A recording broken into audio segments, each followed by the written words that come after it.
Hey, what's going on guys, it's Seb here, and today I just want to make a quick tutorial about how to use the spline in Davinci Resolve, which is basically graphs in AE, and a lot of people don't know this, so I just wanted to go ahead and show it off a little bit. So, getting right into it, I have a clip here of just a non-movement, just normal clip, pretty much just freeze framed, but not really. So, right here, nothing on it, so I'm just going to go into Fusion.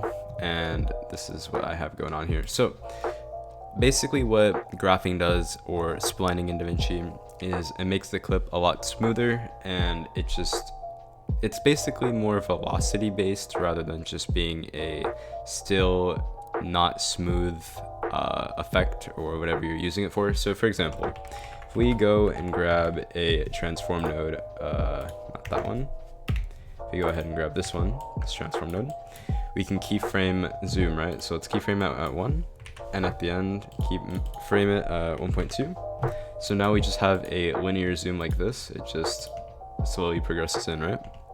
But you can turn on motion blur, so that's something that is very beneficial for transform. You're gonna take your transform and then open up Spline at the top right. Once you're in Spline, what you're gonna wanna do is make sure that the node that you want to spline is checked right here, and then click on these two arrows. This will basically take you to where that node is, the keyframes wise, and then click that.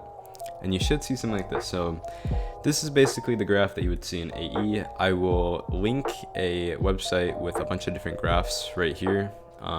It's just more ideas and things you can do, but for now I'm just going to show you something basic. So let's say I want it to start fast and go slow. You can either just use your mouse to highlight these, or click Control A to select all, press S to smooth it, and then right here I'm going to take the start up and then the right side left. This is more of just a fast to slow kind of thing, but if you want it to be smoother, you want to meet your keyframes. So I'm going to go halfway down 0 to 5 right here, and then take this one and match it. So now we should have something that's less linear and more smooth at the start. So as you can see here, there you go. So it will be more drastic if you have a wider keyframe, but this is only 1 to 1.2. So it's not as noticeable as something that would be, let's say, 1 to 1.4, right? That'll make this a lot larger, the spline, and you can basically take this up again like that. And then now you should be able to see the motion blur kicking in because there's more movement at the beginning, like that. Or if you want to have a slow, fast, slow, you can drag this one down and then this one up, so it goes fast, slow, and then fast at the end again. Or same thing, you can just go down and then this one, bring it over like this, and that'll mean the whole clip doesn't move and it slowly progresses to the end, which then it goes fast. So that is a way of getting your clips to be less linear. You can also do this with zoom out to in. You can do this with glow too. I'll show an example real quick. So let's say you have a glow keyframe right there, and then at the very end, and you want to keyframe it to 0. So start high, go low, open up your spline again, Control A, S, drag this one down, drag this one to the left, and you can meet them up.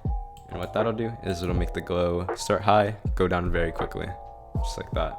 But if you don't like that, you can always make it go slower by dragging this one to the right, or dragging this one up as well, so there's more of a curve, so it's more progressive than it would be without a spline. Because if it was without a spline, it would just look like this. Let me demonstrate it very quickly. Boom.